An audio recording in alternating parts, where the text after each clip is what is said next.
할렐루야. 각 가정에서 또 각 처소에서 또 주일 예배에 오신 여러분 또 주님의 이름으로 환영하고 축복합니다. 우리 함께 예배하는 가족들과 이렇게 한번 인사 나누면 좋겠습니다. 믿음으로 주님을 만납시다. 믿음으로 주님을 만납시다. 할렐루야.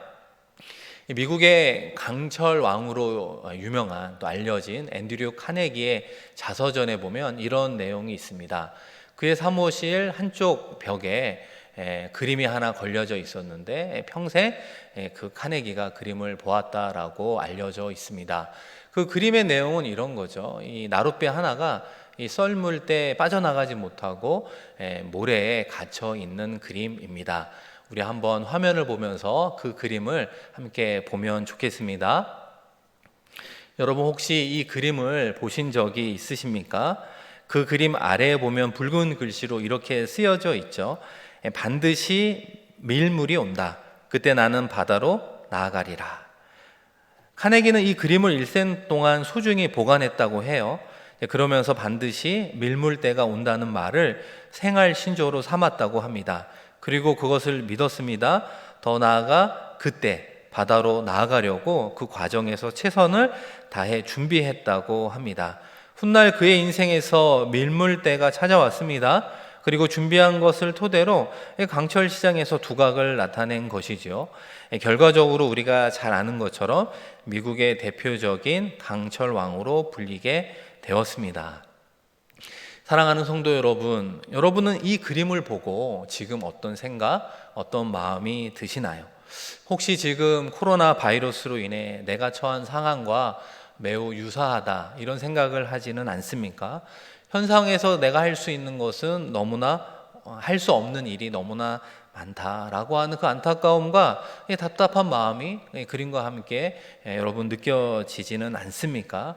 그러나 우리는 참고 기다리면요 하나님이 반드시 우리에게 밀물을 허락해 주시리라 믿습니다.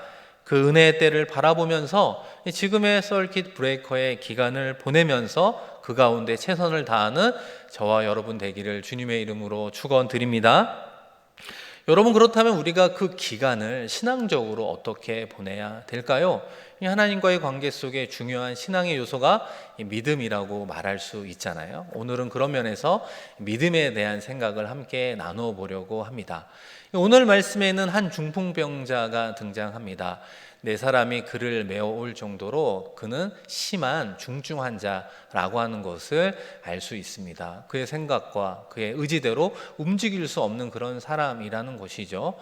몸이 마비되었기 때문입니다. 아무리 용한 의원이 있어도요, 그 병원에 혼자의 힘으로 갈 수 없는 것입니다. 아무것도 할 수 없는 무기력한 존재를 말하고 있는 것이죠. 그런데 그에게 복음이 들려왔습니다. 우리 마가복음 2장 1절이 그 말씀으로 시작하잖아요. 우리 한번 화면을 보면서 같이 읽어보겠습니다. 수일 후에 예수께서 다시 가버나움에 들어가시니 집에 계시다는 소문이 들린지라. 이 예수님은요, 이 수일 전에 가버나움에서 귀신 들린 자의 귀신을 쫓아내고 이 나병 환자를 비롯한 여러 병자들을 고쳐 주셨습니다. 그 치유 사역을 통해 여러 사람들의 영과 혼, 몸이 온전히 회복되는 그런 사역을 해 주셨던 것입니다. 이 사역은 바로 하나님 나라의 복음의 가장 큰 특징이 아니겠습니다. 그런데 그 소문이 지금 가버나움에 쫙 퍼지게 되었다라고 하는 거예요. 그리고 그 소문이요, 중풍병자에게까지 들렸다 이렇게 이야기하고 있습니다. 그런데 여전히 무엇이 문제입니까? 그 사람 스스로 예수님에게로 갈 수 없다는 것입니다. 이런 현실적인 벽에 부딪히고 말았는데 그때 누가 이 중풍병자에게 구원의 손길을 내밀어 줍니까? 이 네 명의 사람이라고 하는 사람이 등장하고 있어요. 이 네 사람이 이 중풍병자와 어떤 관계가 있는지 우리는 알 수 없는 것이죠. 다만 이 중풍병자를 측은히 여기고 긍휼히 여겨 주는 귀한 사람들이구나라고 하는 것을 추측해 볼 수 있습니다. 여기서 흥미로운 점 하나가 있습니다. 예수님의 치유 사건이 있을 때마다 이 당사자의 믿음을 확인하는 과정들이 있었다라고 하는 것입니다. 그런데 오늘 말씀을 읽어보면 이 중풍병자 당사자의 믿음의 고백, 신앙의 고백이 나오지 않는다라고 하는 것입니다. 더 나아가 예수님조차도 이 병자의 믿음에 근거하여 이 사람을 치유하고 있지 않다라고 하는 것이 매우 흥미롭다 말할 수 있습니다. 그렇다면 예수님은 도대체 누구의 믿음에 관심을 가지고 있습니까? 우리 5절 말씀인데요. 우리 한번 큰 소리로 같이 읽어보겠습니다. 예수께서 그들의 믿음을 보시고 중풍병자에게 이르시되 작은 자야 내 제사함을 받았느니라 하시니 아멘. 예수님은 그들의 믿음을 보시고 결과적으로 중풍병자를 고쳐주셨다라고 말씀하고 있어요. 예수님을 감동케 한 네 사람의 이 믿음의 특징은 도대체 무엇일까? 오늘 말씀에서 예수님은 그들의 믿음을 보셨다라고 시작하고 있잖아요. 여기서 이 보시고라고 하는 말의 또 다른 의미가요, 판단하다라고 하는 의미로 쓰인다라고 하는 것입니다. 다시 말해 예수님은 그들의 믿음이 어떠한가? 쉽게 말해서 좋은가 나쁜가? 그들의 믿음의 특징은 무엇인가? 속속들이 분석하고 판단해 보았다. 이렇게 이야기하고 있습니다. 이 네 사람의 믿음의 특징이 무엇입니까? 크게 두 가지로 요약해 볼 수 있는데요. 첫 번째로 이 네 사람의 이 믿음의 이 방향성이요, 이 주님과의 만남에 맞춰져 있었다는 것입니다. 그 믿음이 어떻게 움직여집니까? 주님과의 만남에 초점이 맞추어져 있음을 우리는 기억해야 되는 것입니다. 여러분, 예수님과의 그 만남의 현장으로 한번 들어가 보면 좋겠습니다. 여러분 한번 상상해 보실래요? 이 네 사람이 중풍병자를 메어 가지고 예수님 머무는 곳에 도착하게 되었습니다. 그런데 이미 많은 사람들이 인산인해를 이루고 있기 때문에 정상적인 코스로는 예수님을 만날 수 없는 상황이 되었습니다. 여러분 혹시 그런 생각을 해보지는 않았습니까? 이 네 사람이 어떤 사람을 메어온다라고 한다면 이 사람이 중증 환자라는 건 단번에 알 수 있잖아요. 그런데 왜 사람들이 좀 길을 좀 비켜주지, 그죠? 좀 양보도 좀 하고 말이죠. 이 사람에게 먼저 예수님을 만날 수 있는 기회를 주어야 하지 않았겠습니까?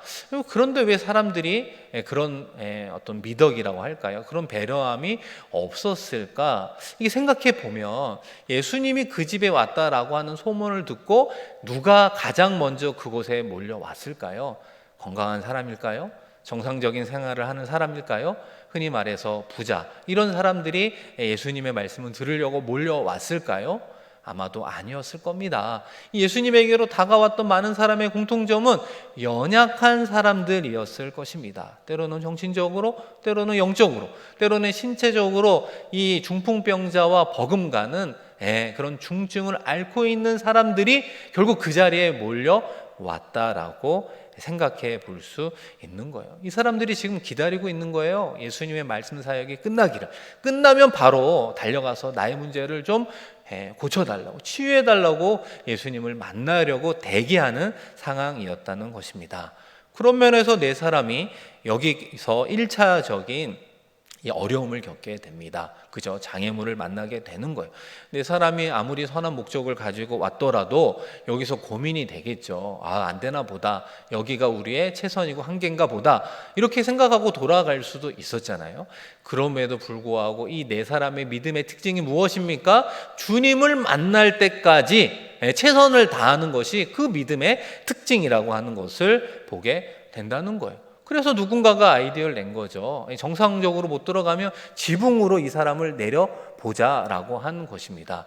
그 당시 이스라엘 집의 구조는요, 이 바깥 계단을 통해서 지붕으로 올라갈 수 있었습니다. 또 다른 특징은 이스라엘의 집의 지붕 평평하다라고 하는 것이고요. 특별히 이스라엘의 서민의 지붕의 구조는 이렇게 돼 있습니다.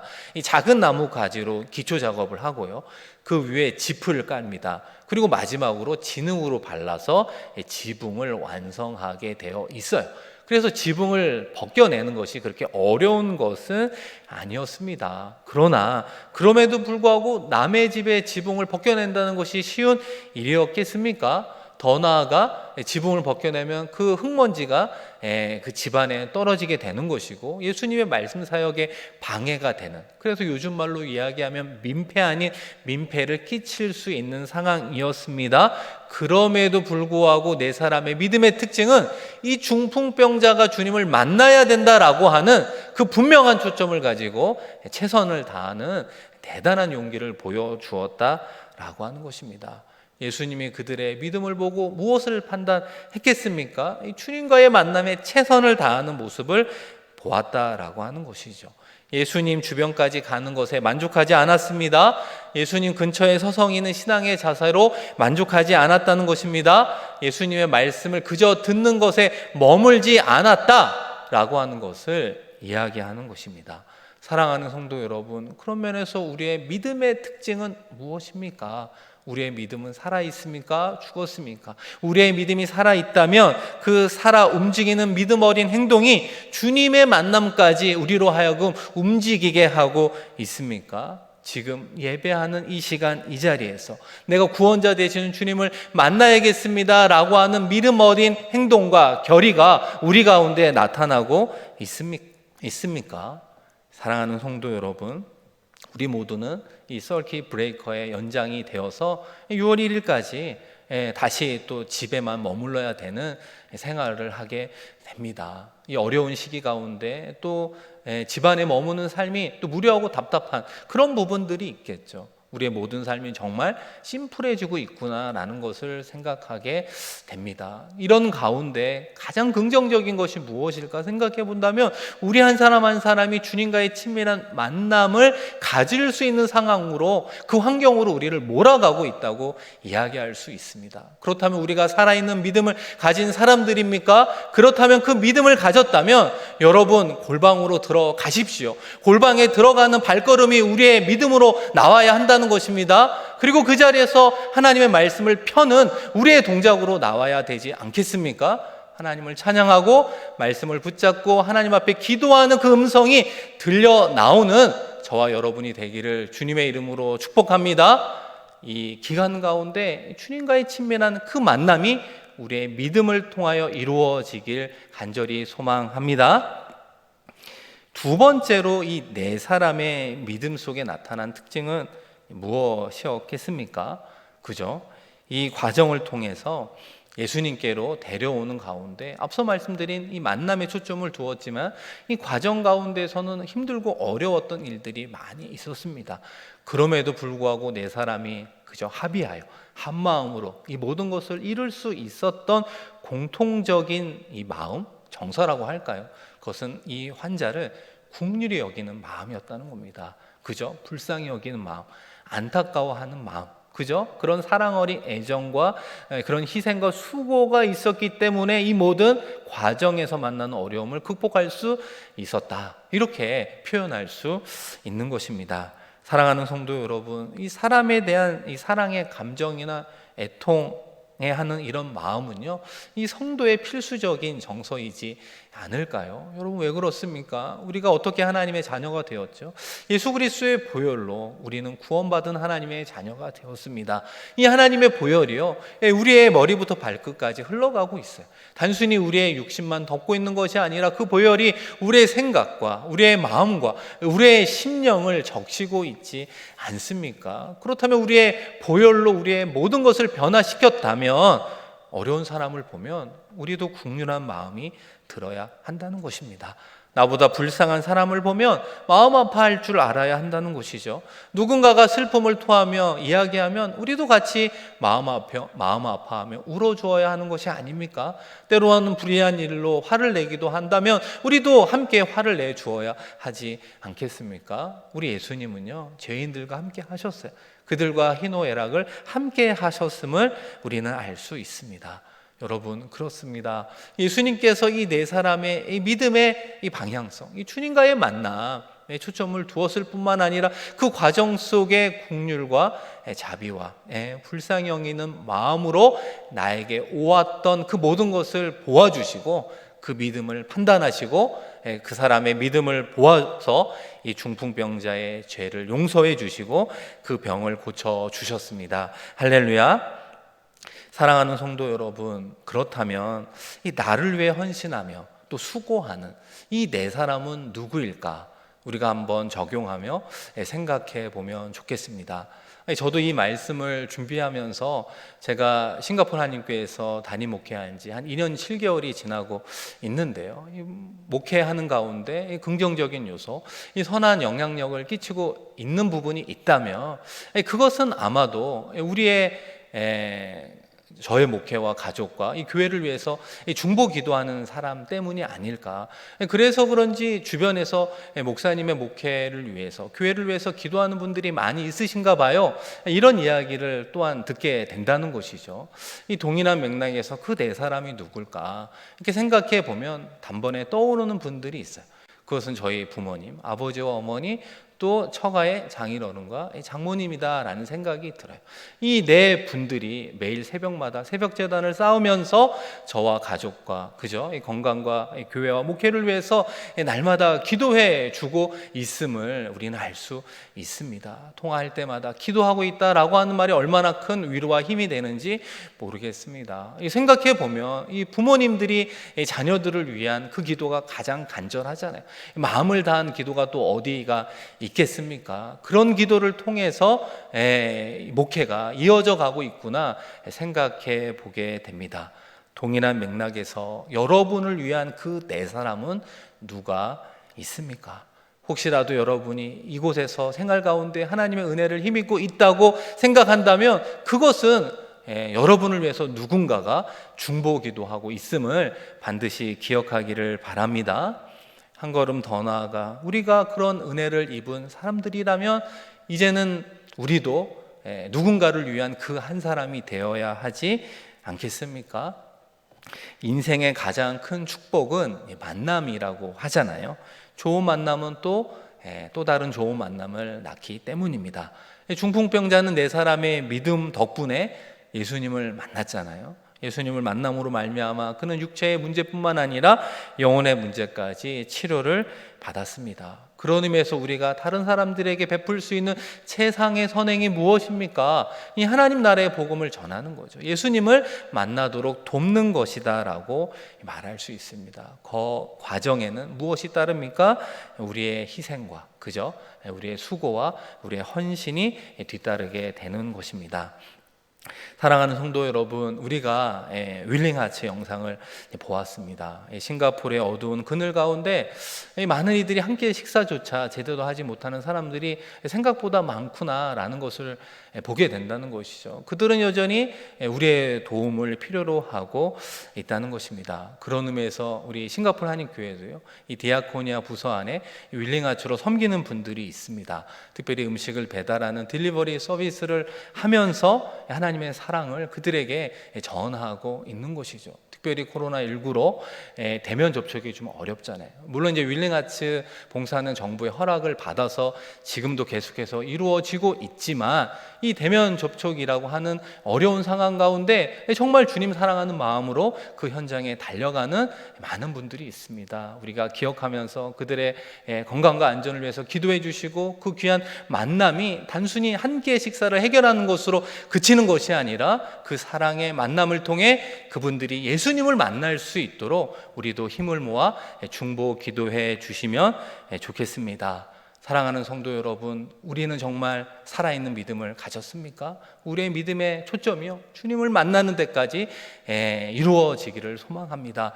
그 과정 속에서 어렵고 힘들지라도 주님을 사랑하는 마음으로 함께 동행하는 믿음 어린 사람들을 사랑하는 마음으로 희생과 수고를 함께 하며 나아갈 때 우리들의 일상의 그 자리가요, 예수님을 만나는 축복의 자리가 될 줄로 믿습니다. 그 귀한 발걸음을 내딛는 저와 여러분, 이번 한 주가 되기를 주님의 이름으로 간절히 축원드립니다.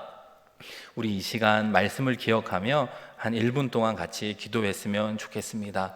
정말 네 사람의 믿음의 특징처럼 나의 믿음이 살아있는가 다시 한번 물어보는 시간이 되게 하여 주시고, 그 믿음의 행동이 정말 주님을 만나는 큰 만남까지 이어지고 있습니까? 그 과정 속에 어려움이 있을 때마다 포기해버린 나의 연약함 주님께 맡겨드리고 다시 한번 주님 사랑하는 마음으로 온 가족이 주님 만날 수 있도록 역사하여 주옵소서. 더 나아가 교회의 어려운 지체들, 교회 밖에 힘든 우리 이웃들에게도 주의 사랑을 전하는데 쓰임받는 복음의 통로 되게 하여 주옵소서. 우리 간절하게, 작지만 간절하게 하나님께 기도하며 나아가겠습니다.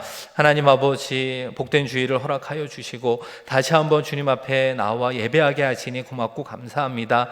아버지 하나님, 네 사람의 믿음의 특징처럼 우리의 믿음이 살아 있습니까? 살아 움직이고 있습니까? 움직이고 있다면 주님과의 그 만남을 향해 발걸음을 내디딜 수 있는 우리가 되게 하여 주시옵소서. 그 과정 속에 겪게 되는 크고 작은 어려움이 있을 때마다 낙심하고 아버지 하나님 절망하여 주저앉았던 우리들이 있다면 다시 한번 주님 손 내밀어 주셔서 믿음의 발걸음을 내딛게 하여 주옵소서. 주님과의 만남의 축복을 누리는 우리 모두가 되게 하여 주옵소서. 아버지 하나님, 우리 한 사람뿐만 아니라 우리의 온 가족이 주님을 만날 수 있는 은혜와 축복 더하여 주옵소서. 특별히 교회의 어려운 지체들, 교회 밖에 힘든 이웃들에게까지 우리의 사랑의 눈빛으로 그들을 도울 수 있는 귀한 마음 더하여 주셔서 이번 한 주도 우리의 일상이 주님을 만나는 축복의 자리로 삼아 주시옵소서.